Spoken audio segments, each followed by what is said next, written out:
Hello? Hollywood, California? Yes, it is. Harriet Shock.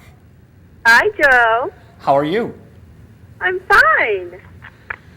So you didn't get the big hurricane we got. Oh, but are you in the middle of something? I'm really geographically challenged, and I don't know anything except about New York and some parts of Connecticut. You're in Massachusetts. Are you in the middle of it? We got a lot of rain. It was supposed to last 3 days. We only got about 30 hours of it, Uh-huh. maybe 36. We got a lot of hard rain and a lot of wind. Now, there are trees down. There are things that come with it, but we really escaped. We escaped this massive storm. And so you have electricity and you never lost it? Right. Now, a fellow I do business with, he lives in Newton, Mass., which is about 8-10 miles away, and he has a generator. So his family lost power. Ooh. We're more towards Boston. I'm 5 miles north of Boston. I see. Well, I have there was a woman in New Jersey who flew me up there for a house concert. I think I may have mentioned that to you after she saw Irene in time. And she was completely without everything. And she was in line this morning at 5:30 for gasoline, and there were like 100 people behind her. She's lucky if it's only 100. I saw a news report where they were in New Jersey, 3 or 4 miles of cars waiting for gas. Oh, God. They They'd never have gotten it, would they? I mean, how could they have that much gas? Right, and they had an aerial view of the highway, which just stretching for miles and miles of cars. Oh, that's so sad. I mean, she couldn't get home without getting gas, so it was really kind of dangerous. I'm glad our president stepped right up and got in the thick of it, and I feel good that at least they're quickly moving on all this stuff, because it was a major, major disruption of life. Yeah. I know. I heard, I've heard people say that he stepped right up and took care. I mean, you can't wait for FEMA, right? I mean, you have no electricity. And national, I won't say the company names. There are electric companies here, and I don't know which one, but they were so overwhelmed with calls that people were getting angry because they couldn't even get a good time frame on when their electric would be back. Yeah, they announced it on the news now. Apparently, New York may have electricity by Saturday, I think I heard. The subway is running just a couple of stops in New York, but at least they got a couple of stops. Yeah. Oh, I didn't know they were running at all. I know they've closed certain bridges and things because the water was, the water was all the way up to the top of the tunnel. I mean, this is insane. I just finished reading Isaac Storm about the 1900 storm in Galveston. So when I heard hurricane of major proportions, I was just terrified. I mean, they didn't know what was coming back then, and the weatherman himself told everybody everything was going to be fine. So at least they knew a little bit ahead of time on this one. You know about the full moon in effect, too, that night? No, what? Well, there was a full moon the night of the hurricane. And there are all sorts of conspiracy theories that certain countries are able to manipulate the cirrus clouds and make things happen, like droughts or too much rain or these storms. I don't know if I can buy into it yet, but it seems very suspicious. You'd have a convergence of 3 weather fronts all at once on a full moon. Oh. So you had some storm coming from the west, Arctic air coming from the north, and this hurricane coming from the south. They call it the perfect storm. And it wreaks havoc because it's just this massive thing, a gargantuan thing that just invades. So are we to start wondering if this was a terrorist attack? There is even conspiracy from the right, the fanatical right, saying that Obama did it right before the election. Oh, right. I know. I don't know. I can't say that I am immune completely to conspiracy theories because I lived through the JFK assassination, okay? So I do believe some of the things that are very compelling I hear on Coast to Coast. But for the most part, no, it takes two people to keep a secret for a conspiracy to work. That's correct. Now that's rare in this world for even one person to be able to keep a secret. So, You know, and when you talk about the JFK thing, I look at Paul Wellstone and Mel Carnahan, these Democrats that went down in plane crashes during election times. I find that very chilling. well, almost everyone connected to that situation went down in flames one way or another, and including Garrison, who I think was onto it. But don't get me started. I'm from Dallas. Oh, I forgot. Yeah.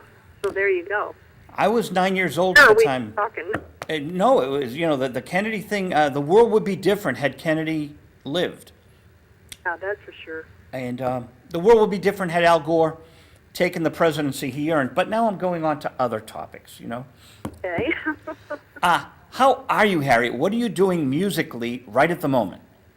Well, I'm just finished writing a melody to one of to a lyric that one of my students and co-workers, and Andrea Ross Green. You know, she is in my band. She sings backup, and she's a good friend. And she's been studying with me for 11 years. And she wrote a lyric I loved so much that I wrote the melody to it.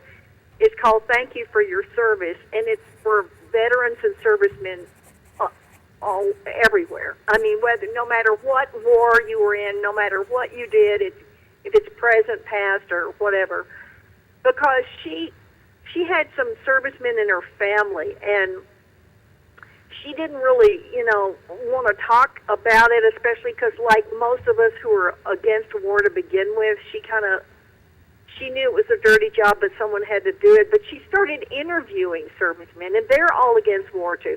So we decided, that she would write this lyric to thank them, because, I wouldn't want to go through that.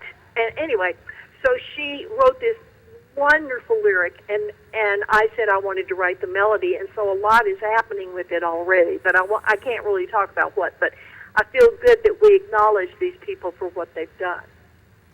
I'm so glad Andrea's in your band.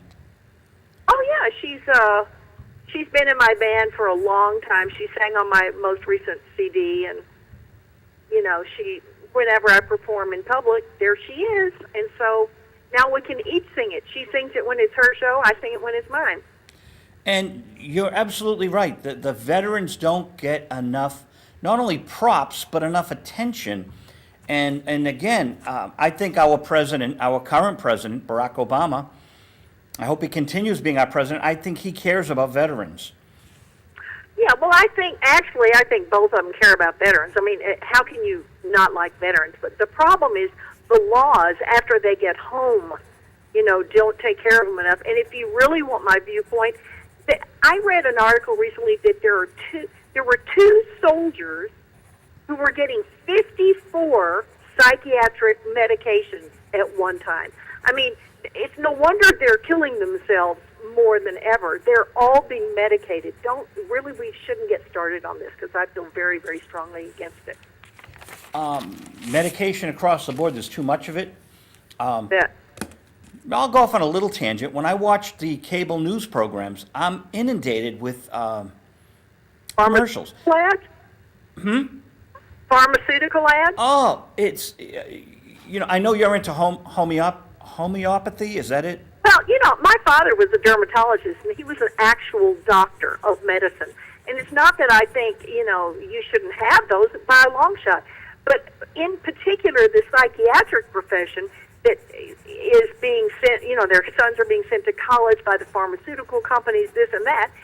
The problem with them is any natural symptom of childhood is considered an aberration and something that has to be medicated. So when you listen to these commercials for these drugs, you hear in fine print on the bottom, after you see butterflies and people all happy, could cause suicide, murder, and all these things that they're contraindicated because of. And so they get away with it because they just assign the name of a medical condition to something that is completely unscientific. And Dr. Zaz, who was a psychiatrist, blew the whistle on them in like the 50s. He died last week, so there's a lot of publicity about this. And I'm telling you, I wouldn't want to have gone to school to be a psychiatrist right now because the public opinion is finally turning completely against them. But it's really the culprits are the pharmaceutical companies. Oh, I agree 100%. And this stuff is going into our water system, into our food supply. You can't escape it, even if you're a hardcore Christian Scientist. It's everywhere. And, I don't want that stuff on my body. So, anyway, I don't know what this has to do with my movie, but I'm very passionate about it, I must say. Oh, we're having a conversation. Visual radio's subtitle is digression. You've been on it before. It's a conversation, and it just seems to work. It's been 17 years, Harriet, Oh, my heavens. And we had George McGovern on, so I have a 2-camera shoot of George McGovern. Oh. Which, we talked about this before. You were gracious enough to find a public access show of Nick Vignone. And I have those tapes. I should make you a DVD. Oh, I would love that. But it was your hard work because I said, Harriet, someone's got to have Nick on public access. And you found a fellow. Oh, okay. And I have the tapes. He was gracious enough to mail them to me. And our friend Nick, it's just great. And I just thank you for introducing me to him. Oh, absolutely. I just talked to his brother the other day because they live in Baltimore, and I was worried that trees were going to blow their house down or something, but he assured me everybody was okay. Now, we're going to talk about your movie. Valerie Vignone is a friend of yours, right? Yeah, uh-huh. And she was the fifth monkey? Yeah. The fifth monkey, but she's in a science fiction movie right now. She's taping right now. She is? Oh, I'm so happy. Because Tell about that. Our mutual friend that I introduced you to, you introduced me to Nick, and a sound man, and I introduced you to Dinky Dawson, a sound man. Oh, right. Well, Nick wasn't really a sound man. He was a producer, but Dinky, he's great. I saw him just recently when, he was in town. Yes, and I know Nick is a producer and an A&R man, but he did sound for the Beatles. That's where I was going. He did? Nick did sound for the Beatles and Frank Sinatra. He did the live sound. Oh, I see. Isn't that wild? Well, yeah. 1966 tour, because I'm producing a boxed set for Bobby Hebb, who sang Sunny. Uh-huh. And Nick must have been his sound engineer because Bobby opened for the Beatles on that tour. Wow. How's that for a connection? So we're all connected. It is. Yeah, well, I saw Dinky when he was in town, when Spanky and our gang was playing the Coffee Gallery backstage. I adore Spanky. What a voice. Yeah, she's really wonderful. It was so great to hear her. I would have loved for you to... Did you jump on the stage with her? No, I didn't that night. I was just in the audience. I was telling Dinky she has to call Harriet up on stage. 2 legends in one room. Well, she made a big deal of it, but I didn't get up there. I can't remember why, but there was no need to. I was having so much fun in the audience. She's just such a great entertainer. She did a Beatles Fest out here, and she was so much fun, and she brought the house down with Sunday Will Never Be the Same. Yeah, I bet. So Valerie's doing a movie, and you have a movie, and my review isn't up yet, so I'm going to ask you to talk about it. Okay. And how long has it been out now? Well, it was released on the 3rd of October in Los Angeles, the 17th in New York. I hope some people got there while they could still get to a movie. Yeah? It's still here. It was in Palm Springs. It's been a number of places. I can tell by the reviews that crop up. But it's supposed to be going to Dallas because that's where I'm from, and I really want to go there and get all my old friends to see it. Because, with an entire career as a singer-songwriter, I haven't really done this much of this kind of work, but I was in the play for a year that preceded the movie. I think you knew about that. Mm-hmm. So it was an interesting experiment for Henry to do a movie from a play he had written, even though the play is a little different from the movie because there are some scenes in the movie that were not in the play, and some scenes in the play that were missing from the movie. But he kind of did an experimental thing with showing part stage and part real life, supposedly, which is, the movie. So I loved doing it. It was so much fun, and the cast was just so fantastic. Now, how many nights do you think you played on stage with it before the movie? Oh, I knew at one time it was something like 110 performances, but I could have that confused with some other number. It was 10 months. Wow. Or, and it was 3 to 4 nights a week. So, I would need a calculator. Oh, no, that's amazing. So, okay, where I'm going with this is, how many of the performances did they film in their entirety? Oh, none. I mean, we shot the scenes that were on stage at a different time entirely. Because, in order to get close-ups, it would be very disruptive to an audience to have a camera in there. So we did it on stage for the camera, and then we did it on location. Oh, wow. So, because nowadays with plays, with video being so accessible, remember back in the 60s, Peter Pan with Mary Martin? Uh-huh. That was like a stage show that they put on TV, but it was just so marvelous. Yeah, but this is, as you know, having seen it, considerably different from that. Plus, Henry shoots with film, so, it wouldn't have worked on video and then mixing it and all that. I was just in a studio yesterday where they were showing me the film transferring to digital because they're going to be authoring the Bobby Hebb DVD. Oh. So they were showing, and they do the Hendrix stuff, which I like the connection where Bobby knew Jimi Hendrix. So we're using the same facility, and they were showing me a massive facility here in Boston, and they had the film being transferred to digital, and it's amazing because a lot of the movie houses are going to get rid of their film. Some of the great classics are just going to destroy the reels of film, and I think, why don't you just auction them off? Yeah, that's true. Well, Henry in this last film did, end up digital or something like that. I can't remember how it works, but he always goes to film for the final deal. That's pretty cool. Yeah. Now, my question to you, because I'm not sure, the soundtrack, do you have anything to do with the soundtrack? Nothing. Not at all. This one I was just acting. That's kind of good, Harriet. So you have a separation from what you're known for. Yeah, I mean, those songs preceded me by a long shot, so. Oh, okay. Yeah, but I would like to have written those old standards, but I didn't. Well, no, I'm just asking any incidental music that goes along, in any mood thing. No, this was the first movie of his in quite a while that I didn't do music for, but that was fine. I loved seeing my name under starring instead of under music. It's a transition and a good one. Yeah, well, I still plan to do music for him, but just didn't on this one.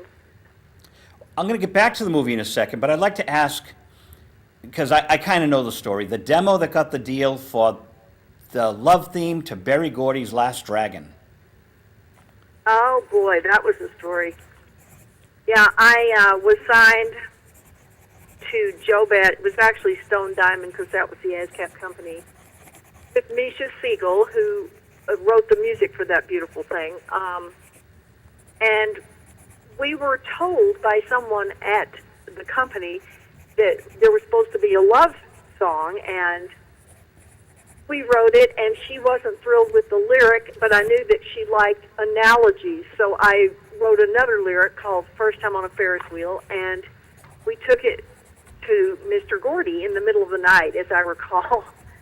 And he said, "What do you mean a love song? This movie doesn't have a love theme." And so we played it for him, and he threw the cushion he was sitting on the floor, and he gets on the phone, and he calls the head of TriStar in the middle of the night, says, "You've got to come over here right now. I'm rewriting the end of the movie for this song." I mean, this is such a great story. I always wanted to tell it on Johnny Carson, but then he retired. But anyway, so sure enough, it ended up, the end of the movie And as she's going up, or he's going up, somebody's going up in a elevator or something, or in this, you remember the lift lifted them up, and they sang this song. Now, the trick was Carl Anderson, one of the greatest singers of all time. He died way too early. But he was singing the demo, and it was just magnificent. And he has one of those, well, he was Judas in Jesus Christ Superstar. He has one of those big voices that is like no other, you know. Yes. And Smokey Robinson sang it in the movie, and Smokey is a fabulous singer and writer, but it was a different kind of voice. So it was difficult to get the performance that Smokey really wanted to give the song, but it turned out fine. It's just that if you go on my website, on the front page, you can click on Carl Anderson singing First Time on a Ferris Wheel, and it will blow your mind. He then put it out on his own album. But anyway, it came out, and it was the love theme song for The Last Dragon, which has become kind of a cult-followed movie, you know. It's very funny. It's kind of a spoofy sort of movie, but it starred Vanity and this young man who was a kung fu expert. He was studying kung fu, and he was a virgin, and he lived in New York City, and he fell in love with Vanity. And I thought, what in the world do I have in common with this young African-American man? And I thought, well, I've fallen in love for the first time, so I tried to write what we had in common. And 30 people have sung it now, so apparently some sort of nerve was touched. Roberta Flack did it too, right? No, she did a song of mine called Happiness that I wrote with Smitty, William D. Smith. Sorry. But, yeah, that's okay. Yeah, no, but Nancy Wilson, the jazz singer, and Gloria Loring sang the duet with Carl Anderson, and just a lot of people have sung it at weddings and all sorts of places and recorded it. But the definitive version was Carl Anderson. Now, you said it was the demo, so on your website's the demo that you cut with Carl? No, the demo was with Carl, and that's what got the deal on the movie. But then Carl recorded it himself on his next album with, I think it was Columbia or whatever label he was on, and had Gloria Loring sing the duet. It was a follow-up duet to Friends and Lovers that they had done. Interesting. So can we ask how you got signed to Stone Diamond? Well, I had been working with Hal Davis over there. Misha and I had been writing some songs and showing them to him. I went through an interesting period in the 80s because in the 70s, you know, I had written for Cold Gems, Green Gems, you know, EMI, and had made 3 albums for Russ Regan on 20th Century Records. Then when disco came in and I left the label and everything, I was kind of not sure what I wanted to do, so I met Misha Siegel, and he was a brilliant composer of the genre that he wrote in, but I kind of abandoned my own composing and just wrote lyrics for him. So during the period I was signed to Joe Bad, I'm not sure they even knew that I was a composer, although I did write a song for Berry Gordy as a gift that I wrote words and music for that he was very fond of. But anyway, so we got signed as a team, and that's how that happened. Hal Davis brought us in. I met Berry Gordy. He bought my existing catalog, which was a lot of my songs by myself and everything. And then we wrote for them for a few years. And then I left. And, you know, I can't remember. I've had so many publishing deals, I can't remember if that was the last one or if there was another one after that. I haven't seen Russ Regan in 20 years. Oh, I have. He's doing great. Really? So, wow. I'll send you an email to tell him I said hi. I will. I don't talk to him very often, but I just love him. And he's great. So, okay, we'll get back to your movie in a second, but I want to ask, what was the demo that got the deal for Hollywood Town, 20th Century? Well, I had just signed a publishing deal with Roger Gordon at Green Gems Music, which was later EMI Music. And we made demos in the studio with David Carr and some people.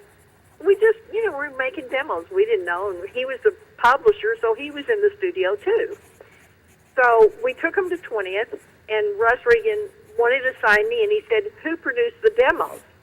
Well, really, I guess Roger, but he was just sort of there, and they were head arrangements with chord charts, and David Carr had a lot to do with it, and I was playing the piano, and whatever. So Roger ended up producing the album, and then he produced the second one. The point being that it was our publishing demos that got me the record deal, and I had 2 different record deals. I don't know if you know this, but I was signed to Columbia before I was signed to 20th. They had some humongous payola scandal, and so everyone got dropped. I was signed by Jack Gold, who was quite a brilliant man. He produced my Johnny Mathis record on a song of mine. But anyway, he had signed me, and then all of his acts got dropped. And he was right under Clive Davis. Oh. And whenever people would bring something to Jack, and Jack didn't like it, they would say, "Jack, I think I'm going to have to go over your head on this one." And he would say, "Over my head and around my back, the 2 most traveled paths in America." That's how witty he was. He was amazing. And he just loved my writing, and I signed with him, and all I got out of it was a Peugeot, because when I got dropped, I just took the front money and ran. And then Cold Gems took me to Russ Regan and played him the demos, and he said, "Oh, I definitely want to sign her," even though he had another female on the label. In those days you couldn't have more than one, but he broke the rule. Well, the other female was on my show last week. Really? Maureen McGovern? Oh, no, Genya Raven. Oh, okay. Well, I don't think she was on there at that time. Oh, okay, right, because it was another fellow who signed her, not Russ Reagan. Yeah. And Patty Dahlstrom was on there around the same time. But the Maureen McGovern was the one who was signed when I was there. Oh, the morning after. Yeah. She was a writer, so it didn't really matter.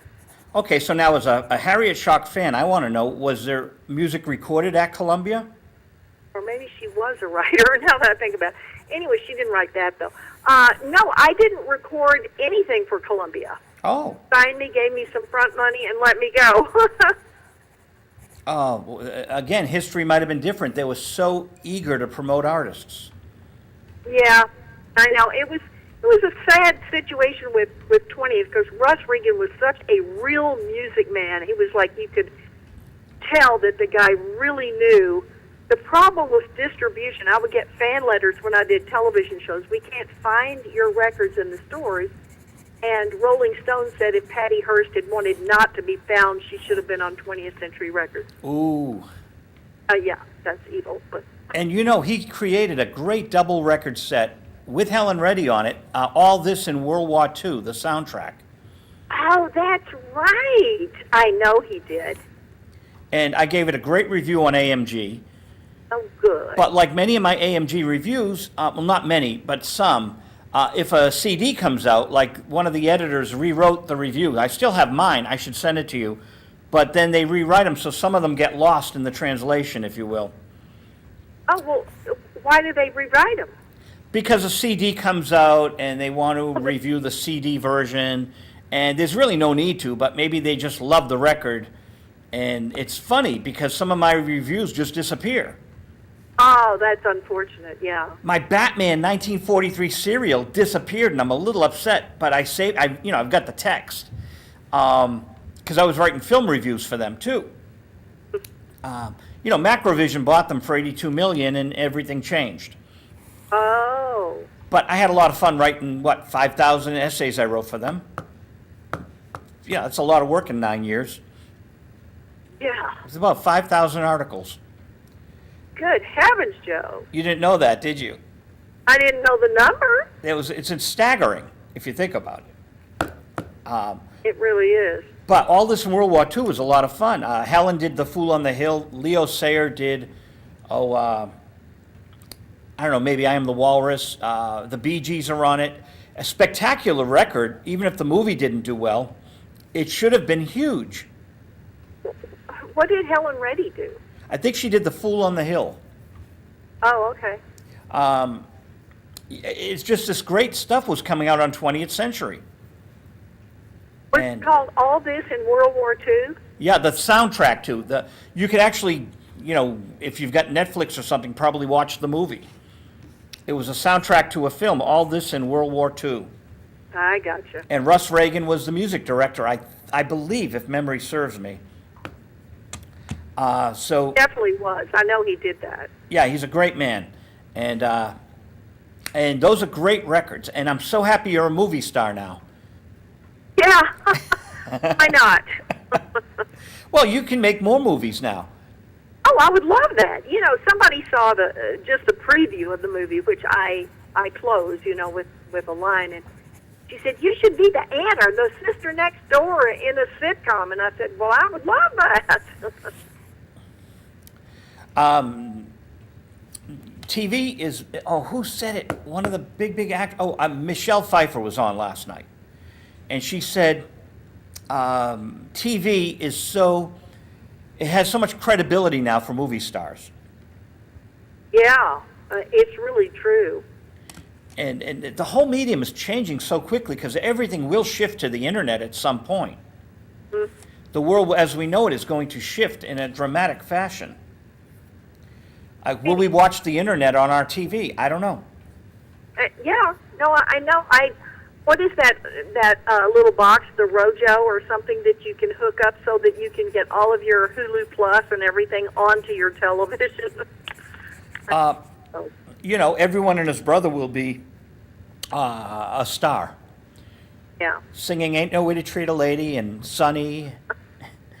It's funny. I know everyone can make a record in their living room and a movie in their, front yard, but you know what? There's still going to be Casablanca. That's right. Stardust.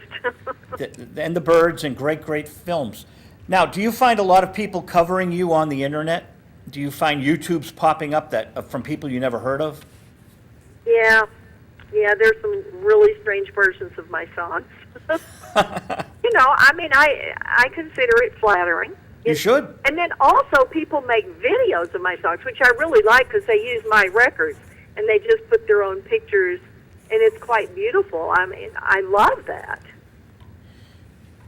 Bobby and I had envisioned a sunny video with flowers and a happy thing we wanted to be on people's desktop, just to make them happy. And didn't someone come and do a video of Sunny that's still on the web, that we use it, on the website, but someone pretty much got the idea because, it's sunshine, happiness, and they kind of got the idea that we were doing. I don't know, maybe they read our blog, don't know, but there's a beautiful video of Sunny up there now. Oh, that's wonderful. So you're right, the fans do get creative, and they know Final Cut Pro and iMovie, and they're having a blast. I know. Well, Dancing with My Father is all over the place because it was in that movie, Irene in Time, and I get calls constantly from people all over the country. I wrote that with Ron Troutman, by the way. He was my student. He wrote the lyrics. And they're making videos of it, and they want the sheet music. And yesterday I got a call from some woman in, good Lord, in Kentucky, in some technical school. She wants the sheet music. And so it's nice to know that that's the thing about Henry Daglum.